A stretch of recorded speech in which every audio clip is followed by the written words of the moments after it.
Nah, ini adalah tampakan kalau misalnya kita melakukan tindakan endotracheal tube, jadi kita melihat struktur yang ada di saluran nafas. Di sini kita bisa lihat ada posisi glotis terbuka. Di sini kita lihat ada cartilago corniculata, ada glotis. Glotis itu adalah salurannya. Kemudian ini adalah cartilago cuneiform. Kemudian ada lipatan dari area epiglotika. Kemudian ada plica vestibularis dan plica vocalis. Nah, plica vocalis ini adalah struktur yang berfungsi untuk mengatur suara pada manusia. Kemudian di sini ada epiglotis dan ada dasar dari lidah. Nah, ketika tertutup, inilah yang terjadi. Nah, di sini kita bisa lihat ada struktur cartilago corniculata. Nah, ini glotisnya tertutup.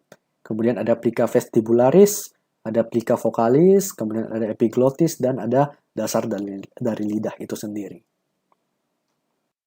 Nah, sekarang kita lihat otot-otot yang ada di daerah laring. Nah, di sini kita lihat ada struktur epiglotis yang besar, kemudian ada lipatan area epiglotika yang kita bisa lihat dari tampakan endotracheal tadi. Kemudian di sini ada tuberculum cuneiforme dan ada corniculata. Kemudian ada musculus area epiglotica yang menghubungkan antara cartilago arytenoideus dengan epiglotis. Kemudian di sini ada musculus arytenoid yang berada pada cartilago arytenoideus. Ada yang oblik. Oblik itu berarti posisinya menyerong. Dan ada yang transversum yang lurus ke samping kiri dan kanan. Kemudian di sini ada musculus cricoarytenoid. Karena ini adalah tampakan posterior, berarti ini adalah musculus cricoarytenoid posterior menghubungkan antara cartilago cricoideus dan cartilago arytenoideus. Kemudian ada cartilago cricoid itu sendiri. Nah, kita lihat di sini dari tampakan lateral, yang paling atas ini kita lihat ada lubang di daerah situ. Ini merupakan tempat masuk keluarnya dari nervus laryngeus superior dan juga pembuluh-pembuluh darah yang ada di sekitar laring. Kemudian di bagian bawahnya lagi kita lihat ada potongan dari musculus arytenoideus, ada yang oblik dan ada yang transversus. Tadi kita sudah pelajari di tampakan posteriornya.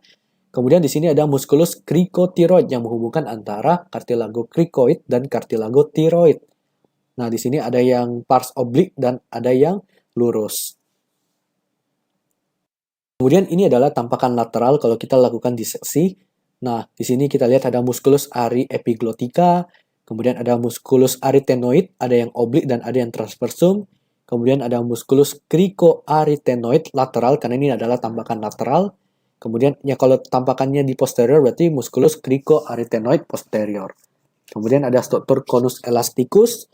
Kemudian di sini ada permukaan dari cartilago tiroid. Kemudian ada musculus cricotiroid yang dipotong. Kemudian ada musculus thyroarytenoid. Ini struktur yang menghubungkan antara cartilago tiroid dengan cartilago arytenoid. Kemudian ada thyroepiglotik. Ini yang menghubungkan antara cartilago tiroid dengan epiglotis. Nah, ini adalah tampakan asli kalau kita lihat dari endotracheal tube. Di sini struktur yang bisa kita kenal adalah cartilago corniculata. Kemudian ada glotis yang terbuka.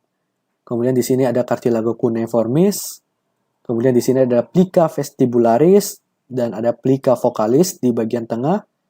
Kemudian di sini ada epiglotis itu sendiri dan ada dasar dari lidah. Jadi ini adalah tampakan asli ketika kita melakukan suatu tindakan endotracheal. Nah, kemudian kita lanjut dari trakea ke bawah. Jadi trakea itu nanti akan bercabang menjadi bronkus primer. Jadi bronkus primer itu adalah cabang bronkus pertama yang merupakan cabang langsung dari trakea. Kemudian akan membentuk bronkus sekunder, kemudian bronkus tersier, kemudian bronkus yang lebih kecil, kemudian membentuk bronchiolus. Bronchiolus nanti terbagi dua, ada bronchiolus terminalis dan bronchiolus respiratory. Kemudian membentuk alveolus. Jadi ini adalah urutan dari saluran nafas di bagian bawah. Nah, kita mulai dari paru. Jadi ini adalah permukaan lateral dari paru. Jadi kita lihat ada paru kiri dan paru kanan. Nah, kedua paru itu mempunyai struktur yang berbeda. Nah, tapi kita lihat dari struktur yang sama dulu. Di sini kita lihat ada paru kanan dan paru kiri. Kemudian di sini ada lobus superior. atau lobus atas dari paru, kemudian ada lobus inferior, kemudian pada paru kanan itu ada tambahan lobus yaitu lobus media. Jadi pada paru kanan ada 3 buah lobus dan pada paru kiri ada 2 buah lobus. Kemudian batas antara lobus superior dan lobus inferior adalah fissura obliquus. Batas antara lobus superior dan lobus media adalah fissura horizontal. Kemudian di sini kita lihat ada apex dari paru, kemudian ada basis dari paru. Nah, kalau dilihat dari tampakan medial di sini kita bisa lihat ada daerah yang berisi bronkus, kemudian berisi arteri, berisi vena, dan limfe kita sebut sebagai hilus pulmonalis. Jadi ini adalah daerah hilum. Di sini kita bisa lihat ada arteri pulmonalis, kemudian ada vena pulmonalis, ada bronkus, kemudian ada saluran-saluran limfe dan saraf. Nah, jadi kita lihat di sini ada segmen-segmen dari paru. Jadi setiap lobus paru itu mempunyai segmen. Nah, di sini kita lihat misalnya di paru kanan, pada lobus superiornya ada 3 buah segmen, yaitu segmen apikal, posterior, dan anterior. Kemudian pada lobus media ada segmen lateral dan medial. Pada lobus inferior ada segmen superior, ada segmen mediobasal, anterobasal, laterobasal, dan posterobasal. Nah, jadi secara garis besar pada lobus kanan itu mempunyai 10 segmen. Sedangkan pada paru kiri itu mempunyai 8 segmen. Jadi pada lobus atas itu kita lihat ada yang apikal posterior, jadi digabung. Kalau pada yang paru kanan itu dipisah, ada apikal, ada posterior. Tapi kalau pada paru kiri langsung digabung jadi apikal posterior. Kemudian ada yang anterior, superior, dan inferior. Kemudian pada lobus bawahnya itu ada segmen superior, anterobasal, laterobasal, dan posterobasal. Jadi totalnya ada 8 segmen pada paru kiri. Kemudian kita mempelajari otot-otot yang berfungsi dalam sistem pernafasan. Jadi kita bagi secara garis besar ada otot-otot yang berfungsi untuk gerakan inspirasi atau menarik nafas. Kemudian ada otot-otot yang berperan dalam mengeluarkan udara atau proses ekspirasi.